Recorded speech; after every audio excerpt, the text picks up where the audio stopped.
This is John Chenal with Vader TV, and I'm here with Roger Burkhart, CEO and President of Ingres Corp, open source database company that's been growing fast. Roger, welcome. Thank you. It's great to be here. Now, database, when you think of database software, it's not exactly a fast-growing market, especially going in against Oracle.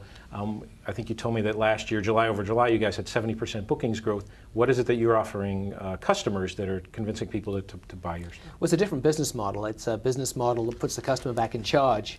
And this open source model is itself growing very, very rapidly. So although relational database technology has been around a long time, in fact, Ingres at Berkeley was part of inventing it 30 years ago with Mike Stonebreaker and so on. What's new here is a new business model that takes away those license fees and puts the customer back in charge. Now, you're not necessarily convincing large enterprises to pull out the Oracle and put you into the center of their networks. You said it's more different units or departments people are adding. You inherited a bunch of customers 2-3 years ago when you were spun out of CA, and you're adding to them by bringing people in at the periphery of their applications? Typically, people are putting open source into new applications just because if you've got something that works already, people's normal inclination is to leave it well alone. Right. The thing that's unique about Ingres in the open source database world is that it's capable of being used for the most demanding applications. And those customers you talked about that we've had for many years are using Ingres to run totally mission critical applications. So in the technology space, Cypress Semiconductor runs its production line on Ingres. If Ingres stops, the wafers stop coming off the end of the line. Barclays Bank runs its operations in the UK on Ingres. Again, totally mission critical. The Irish Revenue Commissioners, which is the government tax system of Ireland, collects every euro they collect through an Ingres system. So the technology and our support has been proven for those really mission critical applications. And so as customers like the open source business model, but don't want to have any compromises or any concerns about either the technology or the support, or as we discussed, the intellectual property, they can turn to Ingres and get an open source business model without any compromises.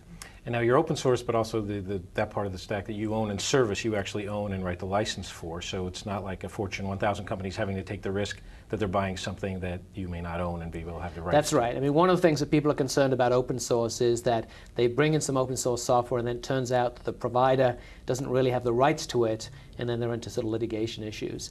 And so Ingres provides a support subscription. As part of that, we provide a full indemnity because we know where all the intellectual property came from because we wrote most of it, and anything we add, we make sure that we know where it comes from. So we can provide actually a very similar protection, almost identical wording to what you would get from a legacy traditional software license.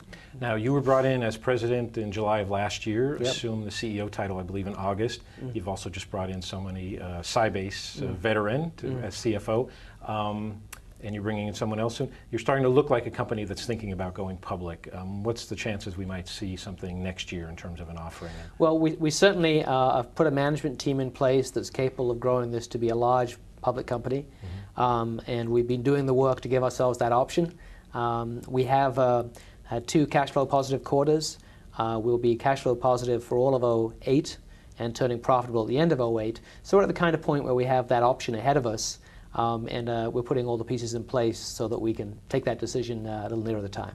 Right, and last question, you're not only open source, but you're also software as a service subscription based, and is that, I mean, that has been pretty highly valued by Wall Street investors.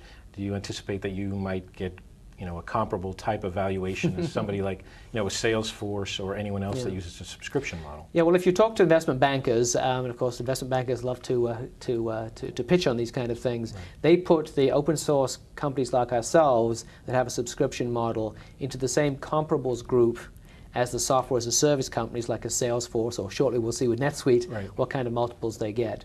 And in both cases, the common link is that the revenue is extremely predictable. We collect a subscription up front, a year in advance. We get the cash at the beginning, and then we recognize the revenue over 12 months. So our forward visibility into revenue is extremely good, and we don't expect the kind of fluctuations in revenue that you get from a traditional license model where investors have all too often been caught out when a bad quarter suddenly causes a stock to tank. So that predictability is highly valued, and the bankers actually are keen to find companies with those kind of predictable forward revenues. There aren't that many of them. And there are, you know, Red Hat obviously is the big player in the open source world. Salesforce is the poster child in the software as a service model. But there's a fairly small number of companies that have those characteristics and also have the scale to become a full public company. Right. Right, and that's why we'll be watching. Like you said, there's not that many, so they'll be fully valued. We'll be looking at NetSuite and probably looking for you guys next year and seeing how that's valued. We'll see how that goes. Roger, thanks a lot for the time. It's great to be with you. Thanks a lot. I've been speaking today with Roger Burkhardt, President and CEO of the database, open source database company, Ingres Corp. For Vader TV, this is John Chenal.